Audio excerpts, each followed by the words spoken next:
నియోజకవర్గానికి సంబంధించిన కొన్ని విషయాల మీద ఎస్పీ గారిని కలవడం జరిగింది. ముఖ్యంగా ఏదైతే ఇక్కడ ఒక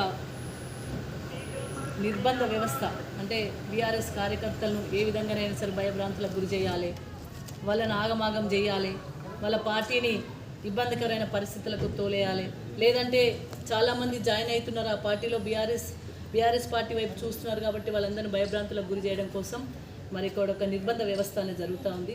దానికి మరి ఎమ్మెల్యే గారి ప్రాతినిధ్యం వహిస్తూ ఉన్నారు. ముఖ్యంగా మొన్న జరిగిన సంఘటన, ఎందుకంటే మొన్న చాలామంది కూడా మరి బీఆర్ఎస్ పార్టీలో జాయిన్ కావడం జరిగింది. అది జాయిన్ అయిన తర్వాత ఇక్కడ ఉన్న ఎమ్మెల్యే గారికి మనసు పడతలేనట్టుంది.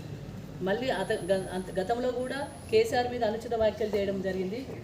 ఒక తెలంగాణ రాష్ట్రాన్ని 14 సంవత్సరాలు పోరాటం చేసి తెచ్చిన వ్యక్తి గౌరవ్ కేసీఆర్ గారు. కేసీఆర్ మీద అనుచిత వ్యాఖ్యలు చేసిన సందర్భంగా కూడా గతంలో ఉన్న